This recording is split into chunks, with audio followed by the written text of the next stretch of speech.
नमस्कार बच्चों। आज मैं क्लास 11th विषय हिंदी काव्य खंड का 8वां चैप्टर अक्क महादेवी, इसको हमको ध्यान से सुनना है और समझना है। सबसे पहले इनका थोड़ा सा जीवन परिचय हम जान लें। 12वीं सदी कर्नाटक के उडुतरी नामक गांव में इनका जन्म हुआ था, जो जिला शिवमोगा में है, वहां पर इनका जन्म हुआ था। ये शैव आंदोलन से जुड़ी हुई थी। शैव आंदोलन के कुछ प्रमुख कवि थे, उनकी एक लंबी कतार है, उसमें इनका भी नाम आता है। अक्क महादेवी इस आंदोलन से जुड़ी एक महत्वपूर्ण कवियत्री थी, यानी कि शैव आंदोलन से जुड़ी हुई कवियत्री थी अक्क महादेवी। चंद मल्लिकार्जुन यानी कि अर्थात भगवान शिव की अनन्य उपासका थी। शिव इनके आराध्य थे, शिव को ये अपना आराध्य मानती थी। कन्नड़ भाषा में जानते हैं कि जो अक्क शब्द है, अक्क का अर्थ होता है बहन, यानी कि बहन महादेवी। ये बहुत ही सुंदर थे। एक बार वहां के जो स्थानीय राजा थे उस समय, इनका अद्भुत अलौकिक सौंदर्य देख करके इन पर मोहित हो गए। अक्क महादेवी पर वो मोहित हो गए। इनके विवाह हेतु इनके परिवार पर दबाव भी डाला कि मुझे इनके साथ शादी करनी है। अक्क महादेवी, राजा ने दबाव डाला तो अक्क महादेवी ने विवाह के लिए राजा के सामने 3 शर्तें रखी पहले, कि मैं शादी तो करूंगी लेकिन मेरी 3 शर्तें हैं। विवाह के बाद राजा ने उन शर्तों का पालन नहीं किया। पहले तो शर्त मान ली कि ठीक है, शर्तें आपकी मानेंगे, लेकिन शादी होने के बाद उन शर्तों का पालन राजा ने नहीं किया। इसलिए महादेवी ने क्षण भर में पूरा राजपाट और राजा का त्याग कर दिया, छोड़ करके वो निकल गई बाहर।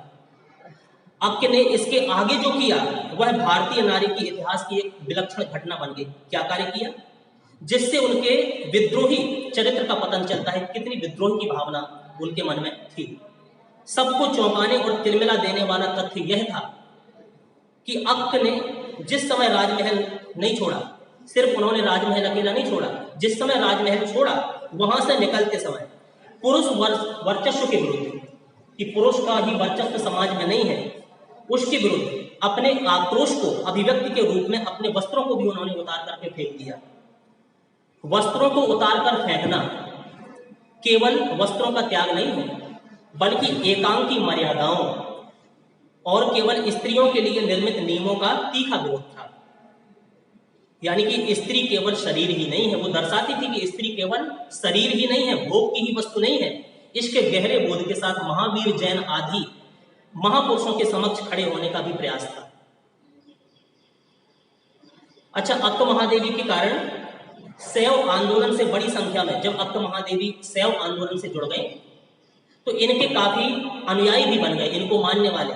यानी कि काफी लोग इनके कहने के बाद शैव आंदोलन से जुड़े। और अधिकांशतया जो स्त्रियां जुड़ी वो कैसी थी, निचले तबकों में से थी, जिन्होंने अपने जीवन में संघर्ष और यातनाओं को झेला है। तो संघर्ष और यातना को कविता के रूप में उन्होंने अभिव्यक्ति की। जो जो उनको परेशानी हुई, दिक्कतें आई, क्या संघर्ष जीवन में हुए, उनको अपनी कविता के रूप में उन्होंने व्यक्त किया है।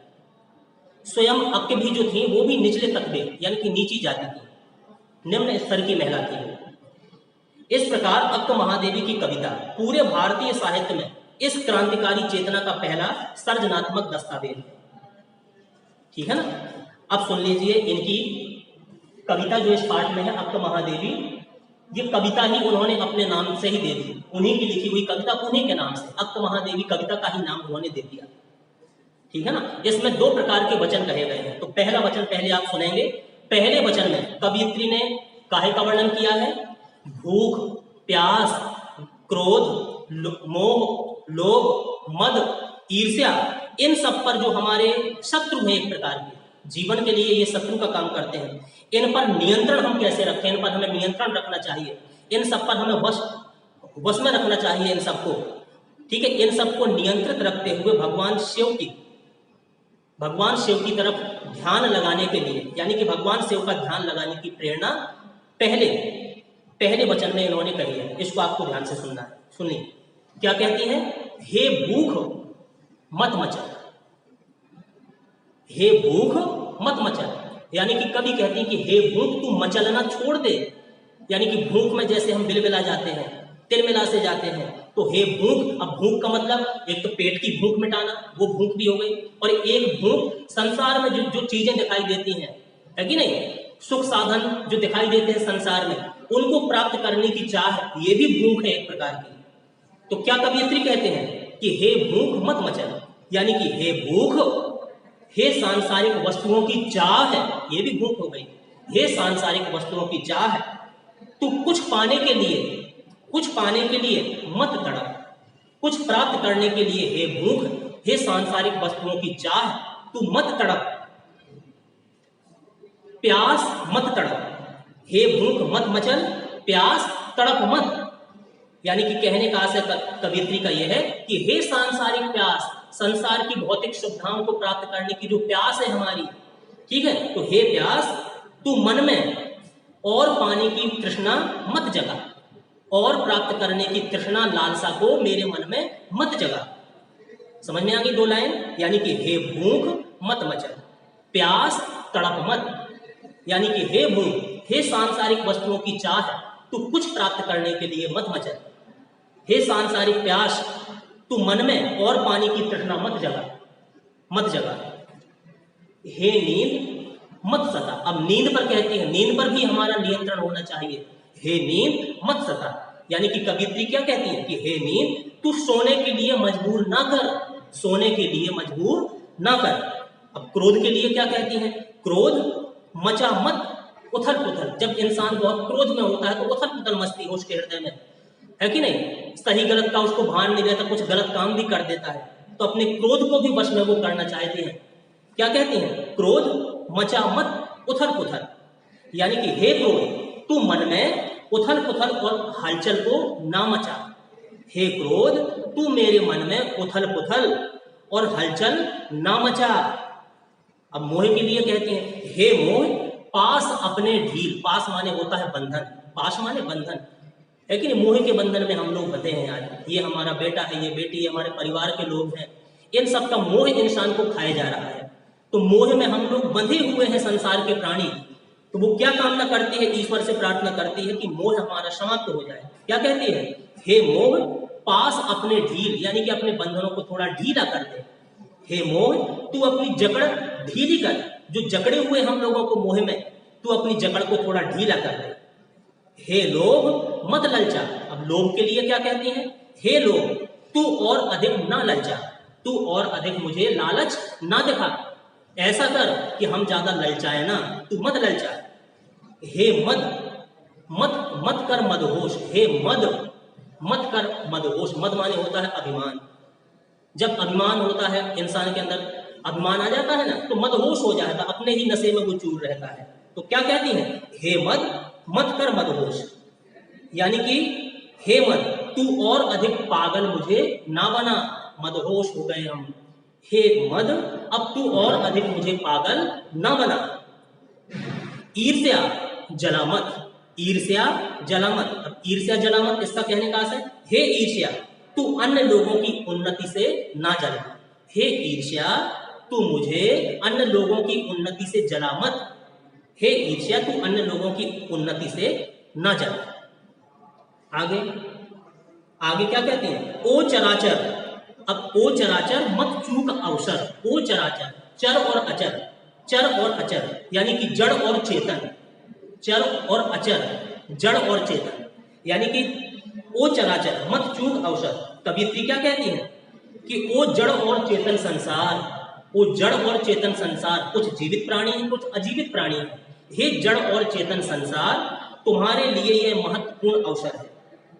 ओ चराचर मत चूक अवसर, तुम्हारे लिए यह महत्वपूर्ण अवसर आया है तुम्हारे पास, तो क्या कर, आई हूं संदेश लेकर चन्न मल्लिका अर्जुन का, आई हूं संदेश लेकर चन्न मल्लिका अर्जुन का, यानी कि कवियत्री कहती हैं कि ओ जड़ और चेतन संसार, तुम्हारे लिए यह महत्वपूर्ण अवसर आया है, तुम स्वयं को भगवान शिव की आराधना में लीन कर दो, भगवान शिव की आराधना में स्वयं को लीन कर दो। मैं सबके लिए चन्न मल्लिका अर्जुन, अर्थात शिव की भक्ति का संदेश लेकर के आई हूं, शिव की भक्ति का संदेश लेकर के आप लोगों के पास में आई हूं। अतः अंत में कहने का आशय उनका मेन क्या है, पूरे पहले पार्ट का, उनका आशय है कि सांसारिकता छोड़ करके संसार की मोह माया को छोड़ करके, संसार की विषय वासना को छोड़ करके, जो इंद्रियों को सताने वाले जो हमारे 6 ऋतु हैं, ये लोभ मोह अहंकार क्रोध, ये सब चीजें, ठीक है, इनको छोड़ करके स्वयं को प्रभु के चरणों में अर्पित कर दे, स्वयं को प्रभु के चरणों में अर्पित कर दे। ये संदेश लेकर के भगवान शिव का मैं तुम्हारे पास आई हूं। अभी अवसर है, इस अवसर को गवाओ मत, भगवान शिव की आराधना में लग जाओ। तो ये पहला वाक्यांश आपको समझ में आया होगा, कवियत्री अक्त महादेव का पहला वचन। चलिए अब दूसरे वचन में क्या कहती हैं कवियत्री? दूसरे वचन में ईश्वर के सम्मुख संपूर्ण समर्पण का भाव है कवियत्री का।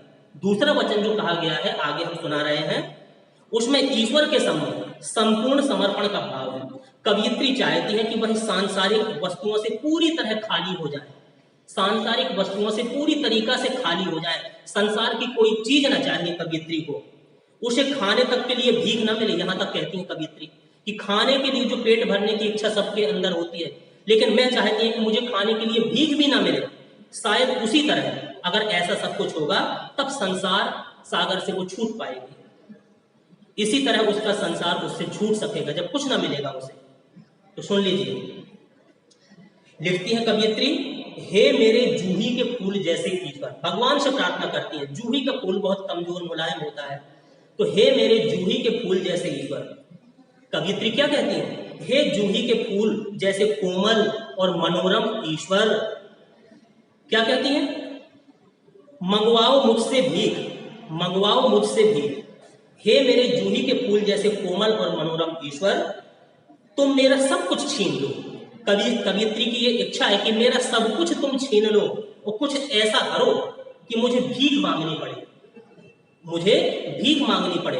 हे मेरे जूही के फूल जैसे ईश्वर, मंगवाओ मुझसे भीख, कुछ ऐसा करो कि मुझे भीख मांगना पड़े। आगे, और कुछ ऐसा करो कि भूल जाऊं अपना घर पूरी तरह, और कुछ ऐसा करो कि भूल जाऊं अपना घर पूरी तरह।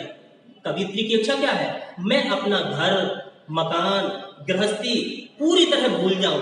हे परमात्मा, हे ईश्वर, कुछ ऐसा कार्य करो, मैं अपना घर परिवार, सांसारिक चीजों की चाह, ये सब कुछ भूल जाऊं। आगे, झोली फैलाऊं और ना मिले भीख। पहले तो कहा कि मुझसे भीख मंगवाओ, तो मैं भीख मांगने के लिए अगर कहीं जाऊं, झोली फैलाऊं तो ना मिले भीख, मुझे कोई भीख देने वाला भी ना मिले, ऐसा कुछ करो। झोली फैलाऊं और ना मिले भीख, कोई हाथ बढ़ाए कुछ देने को तो वह गिर जाए नीचे। अगर कोई व्यक्ति कुछ दान देने के लिए मेरी तरफ हाथ भी बढ़ाए तो वो मेरे हाथ में ना करके जमीन में चीज गिर जाए, ऐसी मेरी इच्छा है। यानी कि कवियत्री की क्या इच्छा है? कि झोली फैलाऊं और ना मिले भीख, कोई हाथ बढ़ाए कुछ देने को तो वह गिर जाए नीचे। काश ऐसा हो कि मैं किसी के सामने अपनी झोली फैलाऊं परंतु मुझे भीख ना मिले, कोई मुझे कुछ देने के लिए अपना हाथ बढ़ाए किंतु वह मेरी झोली में ना गिर करके, झोली में ना पड़ करके नीचे जमीन पर गिर जाए, ऐसा काम करो ईश्वर। ठीक है कि नहीं? और आगे क्या लिखती है?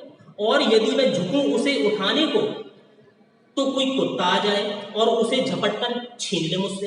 अगर मैं उस गिरी हुई चीज को उठाना भी चाहूं जमीन से तो मैं ऐसी चाहती हूँ ईश्वर, ऐसा चाहती हूँ कि कोई कुत्ता आ जाए और मेरे हाथों से वो तुरंत छीन करके भाग जाए। यानी कि सांसारिकता की कोई भी चाह मेरे पास नहीं है, मेरी इच्छा नहीं है कि संसार की कोई वस्तु मुझे मिले। यानी कि उसको कहने का आशय है उसके कि यदि मैं उसे उठाने के लिए, गिरी हुई चीज को उठाने के लिए नीचे झुकूं तो कोई कुत्ता आ जाए और उसे झपट करके ले जाए, मैं लाचार हो जाऊं, बिल्कुल बेबस हो जाऊं। यानी कि ये कहने का उसका आशय यह है। ये सब कार्य क्यों कहती है? ये सब बातें कवियत्री ने इसलिए कही क्योंकि वो पूरी तरीका से अहंकार को नष्ट करना चाहती है। इंसान सोचता है कि सब कुछ हमारा है संसार में, लेकिन ये कवियत्री कहती है कि पूरा अहंकार में हटा देना चाहती हूँ, मेरा अहंकार नष्ट हो जाए, ऐसा इसलिए तुम करो ईश्वर। मेरा मैं, अभिमान सब गल जाए, तभी मैं तुम्हारे लिए समर्पित हो पाऊंगी, तभी मैं तुम्हारे लिए समर्पित हो पाऊंगी। क्योंकि जब तक संसार की वस्तुओं की चाह होती है तब तक ईश्वर की तरफ कम ध्यान लगता है। जैसे द्रौपदी का जब चीर हरा गया, चीर खींचा गया, तो उसको अपने पतियों की, सभा में बैठे लोगों की तरफ आस थी कि ये लोग बचाएंगे। जब किसी ने नहीं बचाया तब भगवान की याद आई। तो जब तक संसार की चीजों में हम उलझे रहेंगे तो हे ईश्वर, हम आपका ध्यान अच्छी तरह से ना कर पाएंगे। इसलिए हमारा सारा अहंकार नष्ट हो जाए। कोई भी सांसारिक वस्तु की हमें चाह नहीं है। हे ईश्वर, हमको आपको प्राप्त करना चाहते हैं। तो ये संदेश अक्क महादेवी अपनी इन पंक्तियों में देती है। अच्छा, इसके लिए कोई अगर आपसे प्रश्न पूछ दे तो आप कैसे लिखोगे? जैसे एक प्रश्न हम पूछ रहे हैं, लक्ष्य प्राप्ति में, लक्ष्य की प्राप्ति करना है तो हमारी जो इंद्रियां हैं शरीर की, चाहे वो ज्ञान इंद्रियां हो चाहे कर्म इंद्रियां हो, ये बाधक होती हैं। इसके संदर्भ में अपने तर्क दीजिए। लक्ष्य प्राप्ति में इंद्रियां निश्चित ही बाधक होती हैं, बाधा पहुंचाती हैं, भटकाती हैं हमें मार्ग से। इंद्रियों का काम है स्वयं को तृप्त करना, वे मनुष्य को निश्चित लक्ष्य की ओर जाने नहीं देती हैं। जब मनुष्य अपने लक्ष्य पथ पर कदम बढ़ाता है, लक्ष्य की तरफ कदम बढ़ाता है, तो इंद्रियां उसे स्वाद सुख से भटका देती हैं, स्वाद और सुख में भटका देती हैं, उलझा देती हैं, उसे ललचा देती हैं। इसलिए ईश्वर प्राप्ति के मार्ग में तो इंद्रियां शत्रु का काम करती हैं। ईश्वर प्राप्ति के लिए तो इंद्रियां शत्रु का काम करती हैं। ये साधक को, जो साधना करते हैं, साधक को संसार में उलझा करके रखती हैं तथा प्रभु की ओर बढ़ने नहीं देती। अच्छा, दूसरा प्रश्न, ओ चराचर मत चूक अवसर, इस पंक्ति का आशय क्या है? स्पष्ट करो, क्या आशय है? यानी कि इस पंक्ति में कवियत्री ने समस्त संसार को एक प्रेरणा दी है, प्रेरणा दिखाई है कि वह इस जीवन का लाभ उठाए। जो मनुष्य का जीवन हमको मिला है, इस जीवन का हम लाभ उठाएं। यह जन्म ईश्वर आराधना के लिए है, शिव आराधना के लिए है। अतः समय रहते उन्हें इस दुर्लभ अवसर का लाभ उठा लेना चाहिए। अगला प्रश्न, ईश्वर के लिए किस दृष्टांत का प्रयोग किया गया है? ईश्वर और उसके साम्य का आधार बताइए। ईश्वर के लिए जूही के फूल का दृष्टांत दिया गया है, आपने पढ़ लिया है। दोनों में कुछ समानताएं हैं। जूही का फूल कोमल होता है और सुगंधित होता है और प्रसन्नतादायक होता है। ईश्वर भी दयालु होता है, पवित्र होता है और आनंददायक होता है। चलिए लास्ट प्रश्न और सुन लीजिए। अपना घर से क्या तात्पर्य है? अपना घर, अपना घर से क्या तात्पर्य है? इसे भूलने की बात क्यों कही गई है? अपना घर से यहाँ अभिप्राय है कि अपना स्वार्थमय संसार, स्वार्थमय संसार, अपना निजी जीवन, व्यक्तिगत सुख दुख और लाभ हानि, ये है अपना संसार। कवियत्री चाहती हैं कि मनुष्य अपने स्वार्थ के बंधनों को तोड़ दे, स्वार्थ के बंधनों को वो तोड़े, तभी वह ईश्वर की ओर प्रवृत्त हो सकता है, ईश्वर की तरफ बढ़ सकता है। अपने घर को छोड़कर ही ईश्वर के घर में कदम रखे जा सकते हैं। तो ये कुछ पाठ कवियत्री अक्क महादेवी ने यहाँ पर लिखा हुआ है। संभवतः ये चैप्टर, इसकी व्याख्या आपको समझ में आई होगी। इस वीडियो को आपको बार बार सुनना है, समझना है। इसलिए इस टॉपिक को अब यहीं समाप्त करते हैं। धन्यवाद।